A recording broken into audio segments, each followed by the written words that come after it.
आप सभी को मेरा सादर नमस्कार। आज हम 10 दो के इतिहास के चौथे अध्याय के बारे में यहाँ पे पढ़ने जा रहे हैं। इससे पहले कि हम इस अध्याय को शुरू करें, हम कुछ चीज़ों को लेकर जो यहाँ पे बात करना चाहेंगे। जैसे कि हमने जो भारतीय इतिहास के संदर्भ में जब हमने बात की थी, हमने शुरुआत में पढ़ा था हड़प्पा सभ्यता के उपरांत जो है सेकंड जो हमने फेज हमारे समक्ष जो आता है वो आता है वैदिक काल भी मुख्य तौर पर दो हिस्सों में है। ऋग्वैदिक काल 1500 ईस्वी पूर्व से लेकर 1000 ईस्वी पूर्व, और उत्तर वैदिक काल 1000 ईस्वी पूर्व से लेकर लगभग 600 ईस्वी पूर्व के बीच में। अगर हम समस्त चीज़ों को अगर ध्यान में रखें तो एक बात बहुत ही जो है वो एक स्पष्ट हो जाती है कि कुल मिलाकर जो है जब 600 ईस्वी पूर्व के आसपास जब संपूर्ण एक भारत जो होता है वो बहुत सारे परिवर्तनों के दौर से गुजरता है। ठीक है, अब आपने देखा था जैसे 6ठी सदी ईस्वी पूर्व में जब वहाँ पे छोटे छोटे जनपद बने, जनपदों से जो महाजनपद बने, महाजनपद से जो राज्य और बाद के समय में साम्राज्य के रूप में परिवर्तित हो गए। तो कुल मिलाकर ये तो राजनीतिक दृष्टि की बात है, लेकिन इसके साथ साथ जो है वो आपने देखा होगा कि महाभारत जो काल है वो भी इसी दौरान हुआ। अब उससे आगे यदि हम देखने का यदि प्रयास करते हैं तो उसमें एक बात बहुत ही महत्वपूर्ण जो हमारे सामने आती है कि इस समय विश्व के संदर्भ में बहुत सारी चीज़ों का इस समय जो है वो आगमन हुआ जिसने जो संपूर्ण विश्व को जो प्रभावित किया। अर्थात मेरे कहने का मतलब ये है कि धार्मिक दृष्टि से जो बहुत सारे इस समय जो थे विचारक चिंतक जो थे इस प्रकार से जो वो धरती पर जो वो उत्पन्न हुए, जिनके परिणाम स्वरूप जो है वहाँ पे एक नवीन जो दिशा थी, जो गति थी जो है वो समस्त विश्व को प्राप्त हुई। ठीक है, अगर हम 6ठी सदी ईस्वी पूर्व की बात है यदि हम करते हैं तो ये उत्तर वैदिक काल जो है वो यहाँ पे लगभग समाप्त हो जाता है। और यहाँ पे उसी दौरान जो है वो विश्व के संदर्भ में जो है वो जैसे कि ईरान में जरतुश्त, ठीक है, और इन्हीं की ईरानियों की ही जो वो एक पवित्र पुस्तक जो है वो ज़िंद अवेस्ता है। और इसी के अलावा जो है वो यूनान में सुकरात है, प्लेटो है, अरिस्तु है।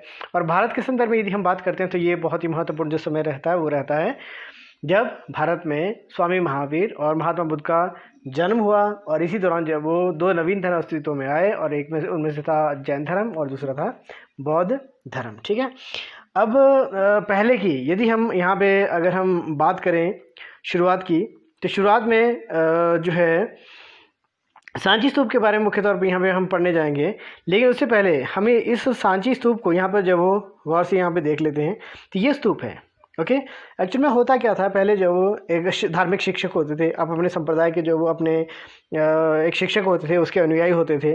तो एक्चुअल में जो है वो क्या करते थे, वाद विवाद हुआ करता था उनके बीच में, वो मतलब ब्राह्मण क्या करते थे। ठीक है, और इस प्रकार से जब वो बहुत सारी चीज़ों का जब वो प्रश्न उनसे पूछे जाते हैं, ठीक है, और उसके उत्तर जो है वो संबंधित शिक्षक द्वारा और संबंधित संप्रदाय द्वारा जो वहाँ पर जो वो बताए जाते थे।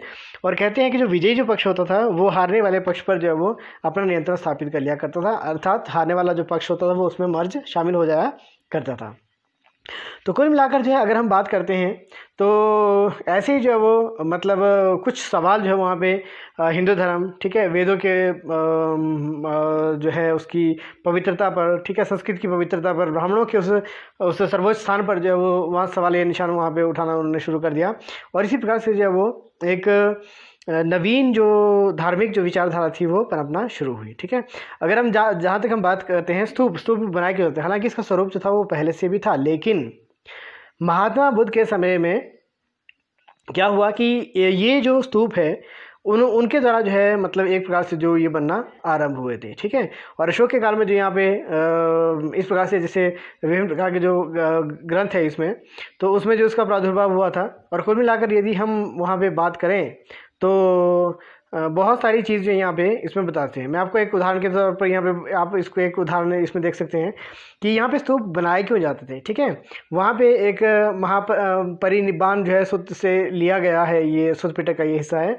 और उसमें जो वो आनंद जो उनके प्रिय शिष्य थे, और मैं आपको बताना चाहूँगा यहाँ पे यही वो आनंद थे जिनके आग्रह के परिणाम स्वरूप ही जो है जो स्त्रियों को भी जो वो बौद्ध भिक्षुणियाँ बनने का जो उन्होंने एक मार्ग प्रशस्त किया था। तो उनके प्रिय शिष्य थे ये आनंद। ठीक है, तो आप इसमें देख सकते हो यहाँ पे बुद्ध ने जो है ये बतलाया था कि इस प्रकार से जो ये आने वाले समय में, हालांकि पहले जो है उसमें किसी प्रकार से जो वो आपको ये बता दूं यहाँ पे कि महात्मा बुद्ध के जीवन काल के समय जब वो जो उनकी शिक्षाओं को जो है कलमबद्ध नहीं किया गया था, उनको लिखा नहीं गया था। उसके जब वो 100 सालों बाद जो ऐसा क्रम जो वो शुरू हुआ था जहाँ तक हम स्तूपों की बात करते हैं तो वहाँ पे जो वो उनके जो आनंद थे, आनंद के विशेष आग्रह पर जो उन्होंने बोला था कि उन्हें तथागत के 4 महापथों के चौक पर थूप एक्चुअली पाली भाषा में स्तूप को बोला जाता है और बनना चाहिए। जो भी यहाँ धूप माला या धूप या माला चढ़ाएगा या यहाँ सिर नवाएगा वह वहाँ पर हृदय में जो है शांति लाएगा। अर्थात कुल मिलाकर जो है उसे वहाँ पर जो है वो क्या होगा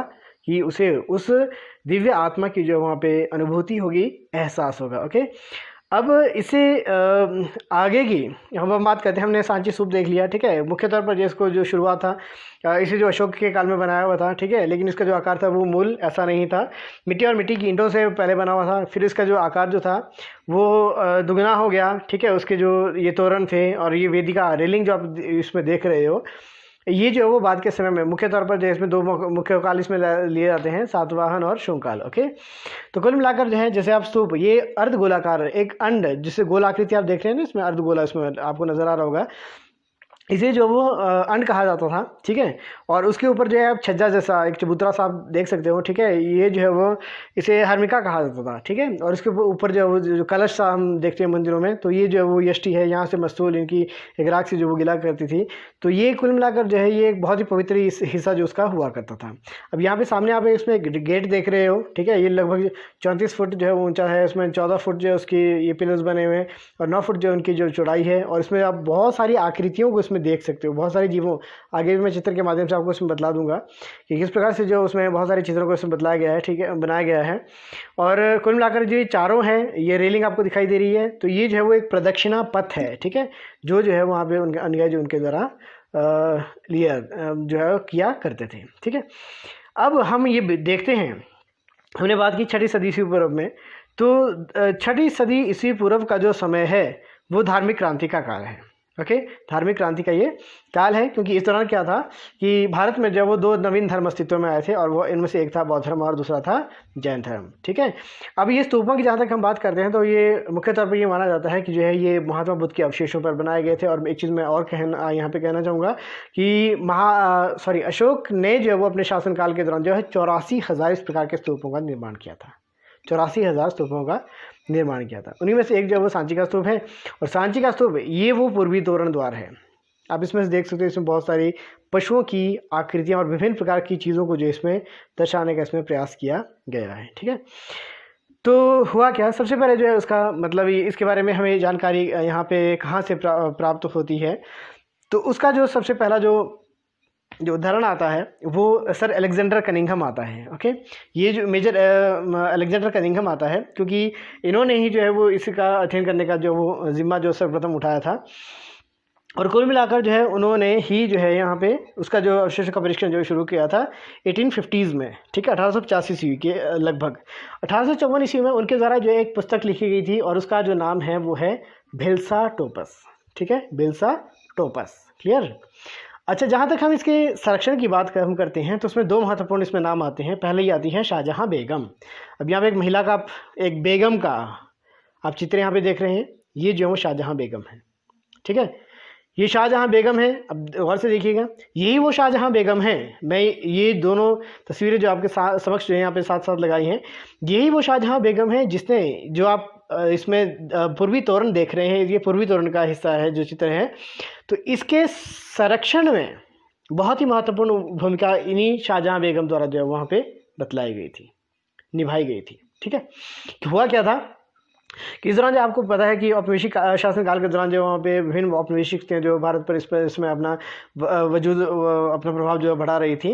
उस दौरान उसमें 2 महत्वपूर्ण जो शक्तियाँ थी वो फ्रांसीसी और अंग्रेज़ थे, ठीक है। फ्रांसीसी उनके पास समक्ष पहले आए और उन्होंने जो है इस पूर्वी, क्योंकि उसकी उस अद्भुत कला से वो इतना ज़्यादा प्रभावित हुए कि उन्होंने उसे अपने देश के संग्रहालय जो म्यूजियम होता है उसमें उसे लगाने की अपील की शाहजहाँ बेगम से, ठीक है।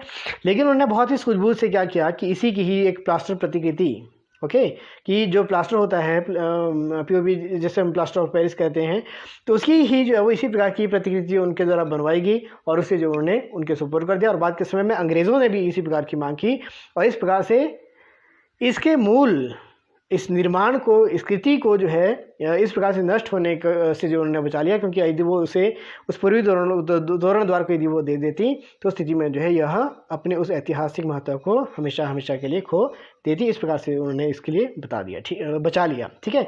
और इन्होंने एक्चुअली में अपनी जो आत्मकथा है ताज उल इकबाल तारीख भोपाल, ठीक है, इस प्रकार से जो उसमें रचना की थी और इसके संरक्षण पर जो उसमें प्रकाश डाला गया है। अगला जो इसमें महत्वपूर्ण जो नाम आता है वो आता है सुल्तान जहां बेगम, जो उनकी उत्तराधिकारी बनी। और सुल्तान जहां बेगम ने भी क्या किया, सर जॉन मार्शल, आपने पहले अध्याय में भी उनका नाम सुना होगा, तो उनको जो है वो उनके लिए स्पेशल जो है एक गेस्ट हाउस, एक अतिथिशाला जो है वहाँ पे निर्माण किया और उसमें इसके संदर्भ में व्यापक जो है प्रकाश डालने के लिए जो वहाँ पे उन्हें जो वो प्रोत्साहित किया, ठीक है, और उसका संरक्षण दिया कि उनको पूरा खर्च किया कि आप उसके जो है ऐतिहासिक महत्व को लिखने का जो वो आप जिम्मा संभालें और इसे जो वो मतलब एक महत्वपूर्ण इस उपलब्धि के लिए जिसे वो जो है वो क्या कहते हैं उसको विश्व के समक्ष लाएं, ठीक है। और इसीलिए जो वो उन्होंने अन्य कुछ सहयोगों के सहयोग से जो वहाँ पे दो महत्वपूर्ण जो ग्रंथ लिखे, तो पहला है द मोनूमेंट्स ऑफ सांची और दूसरा है द कंजर्वेशन मैनुअल, ओके। तो उसके बाद जो है हम आगे इसमें बढ़ते हैं। तो ये तो रही आपकी स्तूपों के संदर्भ में बात। तो अगर हम इससे पहले की अगर हम बात करें तो वैदिक धर्म के बारे में यहाँ पे हम जानना चाहेंगे। तो वैदिक धर्म, वैदिक जो काल आता है वैदिक काल जो है वो मुख्य तौर पर जो है उसे दो हिस्सों में बांटता है। एक वैदिक काल 1500 ईस्वी पूर्व से लेकर 1000 ईस्वी पूर्व, और दूसरा आता है आपका उत्तर वैदिक काल 1000 ईस्वी पूर्व से लेकर 600 ईस्वी पूर्व के लगभग, ठीक है। अब यहाँ पे अगर हम वैदिक काल की अगर हम बात करते हैं तो वैदिक काल में यहाँ पे लिखना जो वो थोड़ा सा नहीं हो पाया है।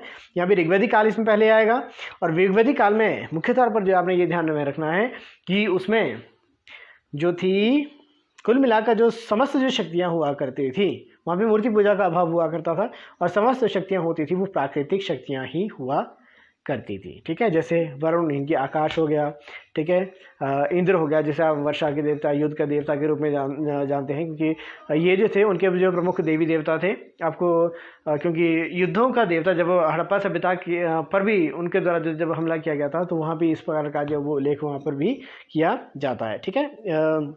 इसके अलावा जो है अग्नि है, सोम है, फिर अरण्य है, उषा है, संध्या है, ओके। ये सब जो चीज़ें हैं ये सब जो है वहाँ पे इस प्रकार के कुल मिलाकर जो है 33 प्रकार के देवी देवता वहाँ पे हुआ करते थे और उसमें विभिन्न प्रकार से उनकी उपासना की जाती थी। बहुत सारे यज्ञ भी इस दौरान जो हुआ किए थे और बलियों का जो है विशेष तौर पर इसमें महत्व हुआ करता था। लेकिन ये समस्त यज्ञ, बलि और अनुष्ठान जो हुआ करते थे उसके पीछे जो वास्तविक जो उद्देश्य होता था वो होता था भौतिक सुख की प्राप्ति। भौतिक सुख की प्राप्ति, भौतिक सुख होता है जो संसार में है, इनकी हमें यश चाहिए, कीर्ति चाहिए, मान चाहिए, सम्मान चाहिए, धन चाहिए, ठीक है, राज्य चाहिए, साम्राज्य चाहिए, विजय चाहिए, ठीक है। इस प्रकार से जो उनका उद्देश्य हुआ करता था।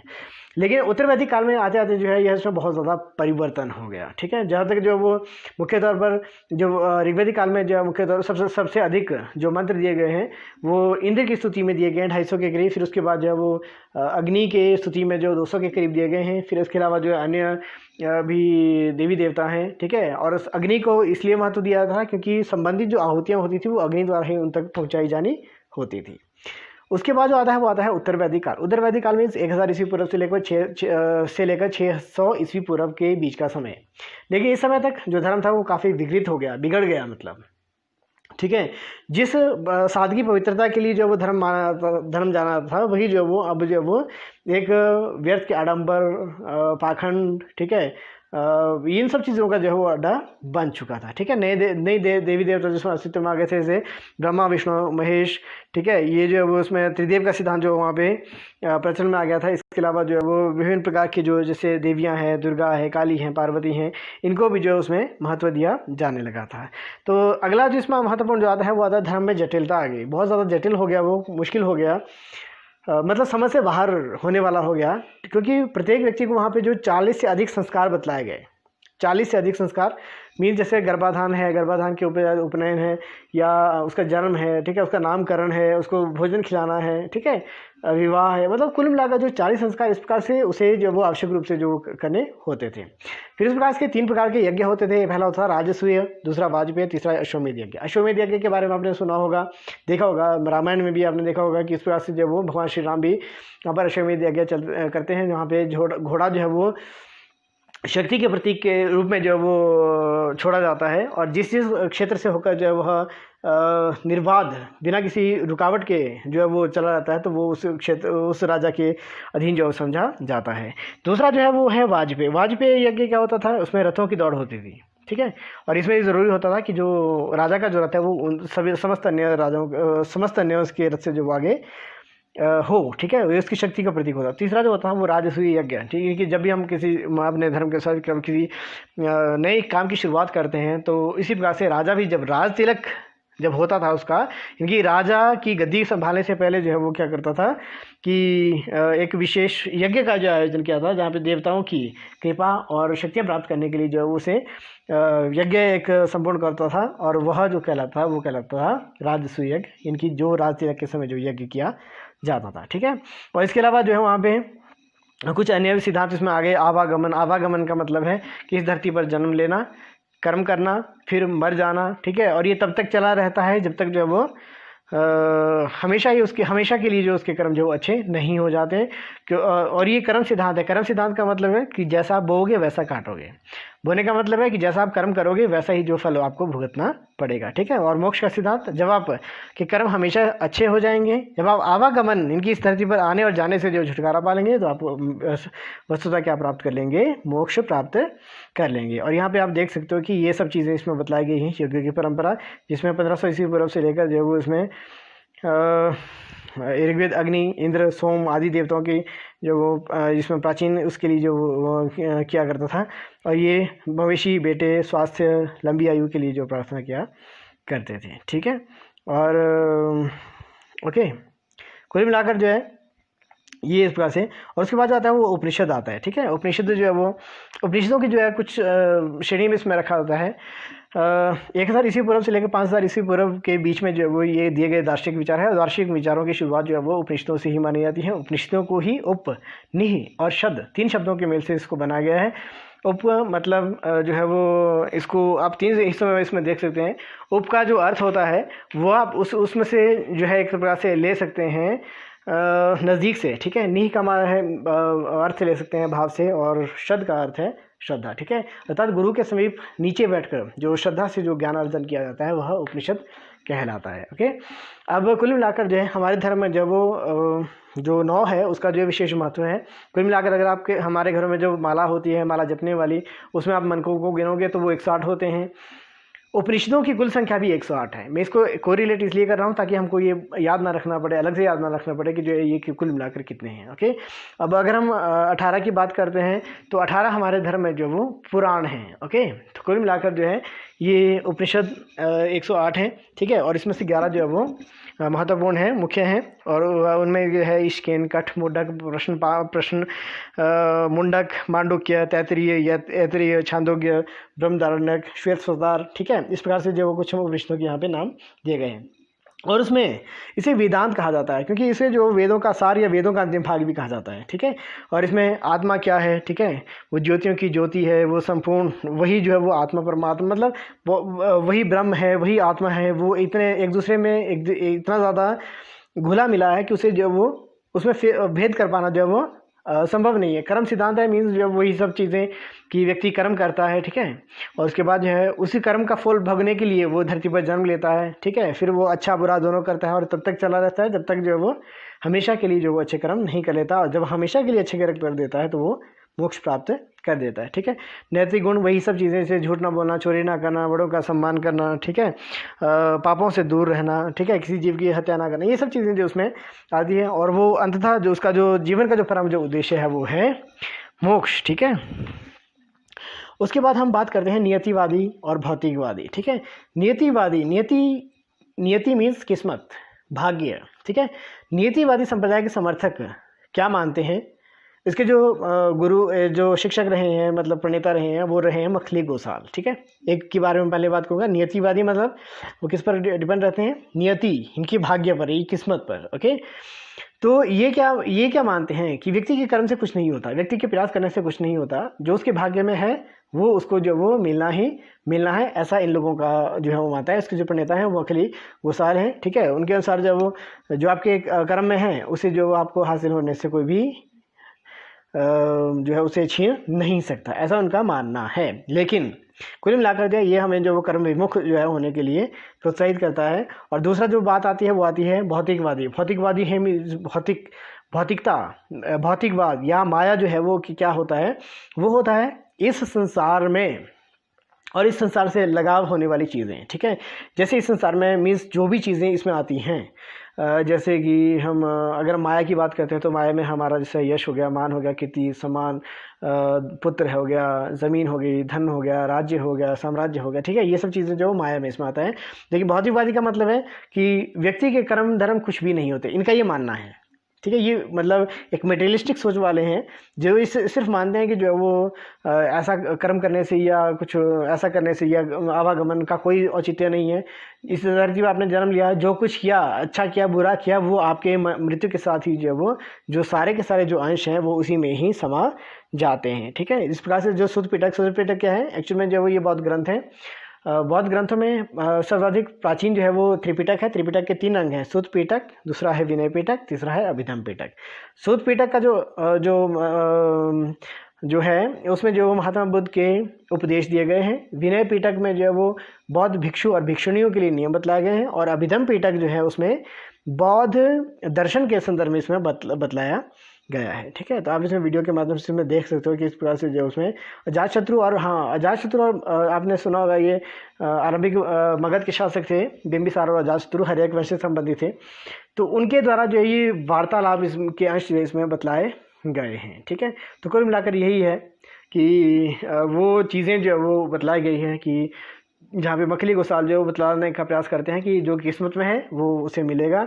और अजीत का सिक्किमलिन ये बोलते हैं कि जो उसके मतलब उसके कर्म या कुछ चीज़ें जो वो कोई जो है सरोकार नहीं रखती, जो होता है वो यहीं पर जो समाप्त हो जाया करता है। समस्त जो अंश होते हैं वो यहीं पर समाप्त, तत्व जो होते हैं वो यहीं पर समाप्त हो जाया करते हैं। ठीक है, अगर हम अगली बात करते हैं तो जैन धर्म और बौद्ध धर्म के जो अनुयायी हैं उसके उत्पत्ति के कारण क्या हुए। ठीक है, और इसको 6वीं सदी ईस्वी पूर्व धार्मिक आंदोलन की उत्पत्ति के कारण भी हम कह सकते हैं।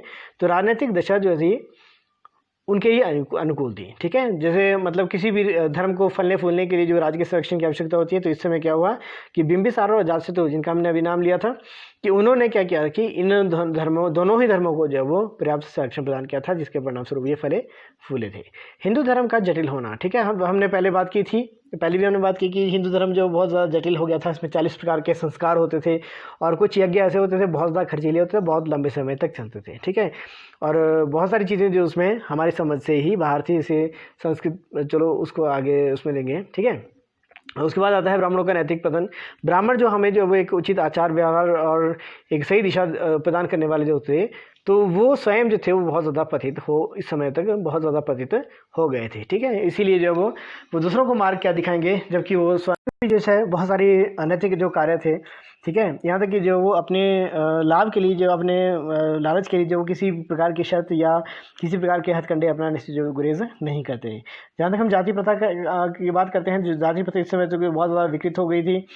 और जाति प्रथा में जो मुख्य तौर पर जो उपरोक्त जो तीनों जो वर्ण थे कि ब्राह्मण, क्षत्रिय, वैश्य, ये जो सामूहिक रूप से जो कहलाते थे द्विज। ठीक है, ये जो है वो मतलब निम्न जातियों पर जो है वो मतलब बहुत ज़्यादा शोषण किया करते थे। फिर इसमें जटिल भाषा थी, क्योंकि मुख्य तौर पर जो है जो हमारे समस्त वेद शास्त्र, ठीक है, रामायण महाभारत, ये सब जो लिखे गए थे वो संस्कृत भाषा में लिखे गए थे।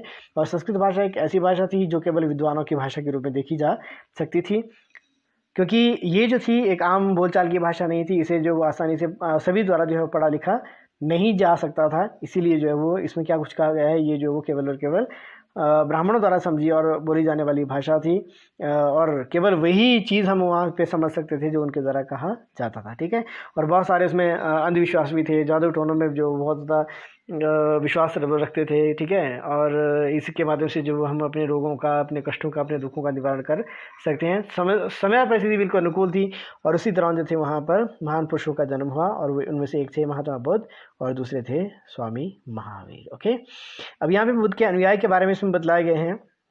तो मैं आपको एक बात, जैसे हम पहले भी बात की थी, वहाँ पे एक उनके प्रिय शिष्य थे आनंद। ठीक है, अब यहाँ पे एक चीज़ और आपको बतलाना चाहूँगा कि महात्मा बुद्ध के जो अनुयायी थे महात्मा बुद्ध के अनुयायियों का एक बहुत ही बड़ा जो दल था, ठीक है, उनके जो फॉलोअर्स थे, मतलब उनमें जो भिक्षु और भिक्षुणियाँ थी, उसमें मुख्य तौर पर पहले जो थे उसके उनके भिक्षु अनुयायी बन गए। लेकिन भिक्षु बाद के समय में क्या हुआ कि बाद के समय में कुछ अन्य जो चीज़ें हैं, अन्य जो जो स्त्रियां हैं, उनके प्रिय शिष्य आनंद के आग्रह पर जो है, और उनकी उपमाता थी महाप्रजापति गौतमी, ठीक है, उनके आग्रह पर जो उन्होंने स्त्रियों को भी जो वो संघ में शामिल होने जो स्वीकार कर लिया। और बाद के समय में कुछ भिक्षुणियाँ, ठीक है, भी जो है वो इस प्रकार की, जिन्होंने अंततः जो था निर्वाण या मोक्ष प्राप्त कर लिया था, और वे जो थी बाद के समय में थेरी कहलाई गई थी, ठीक है। और इस प्रकार से आप देख सकते हो ये जो है वो एक पांडुलिपि है, ठीक है, जैन धर्म से संबंधित, क्लियर, ठीक है। और इसमें जो मतलब इसमें बता आप देख सकते हैं इस चित्र माध्यम से कि इसमें जो है वो एक तीर्थकर, मथुरा से प्राप्त तीर्थकर की मूर्ति की, तीर्थकर के संदर्भ में मैं यहाँ पे बात करना चाहूँगा कि जो स्वामी महावीर हैं, ठीक है, ये जैन धर्म के जो है वो वास्तविक संस्थापक माने गए हैं, लेकिन ये 24वें तीर्थकर हैं। तीर्थकर का मतलब है वहाँ के जैन धर्म के संबंध में शिक्षा प्रदान करने वाले शिक्षक, ठीक है। तो ये जो है वो क्या है, 24वें तीर्थकर हैं। जैसे पहले जो थे उसमें जो वो आप ऋषभ देव हैं, ठीक है, अरिष्टनेमी हैं, फिर पार्श्वनाथ हैं, फिर जो है वो आपके मुख्य तौर पर जो है मुख्य मैं आपका इसमें नाम ले रहा हूँ। और 24वें जैसे इसमें क्या है कि इसमें स्वामी महावीर हैं, ठीक है, स्वामी महावीर जिसको वास्तविक संस्थापक इसमें कहा जाता है, वास्तविक प्रवर्तक माना जाता है। लेकिन जो वो पहले जो है जो तीर्थकर थे वो थे ऋषभ देव, ठीक है। और कुल मिलाकर जो है अगर हम महात्मा बौद्ध धर्म की यदि हम बात करते हैं तो बौद्ध धर्म जो है वो इसके जो प्रणेता रहे हैं वो रहे हैं महात्मा बुद्ध। ये दोनों ही क्षत्रिय थे और दोनों ही राजसी घराने से संबंधित थे, ठीक है। दोनों ही जो है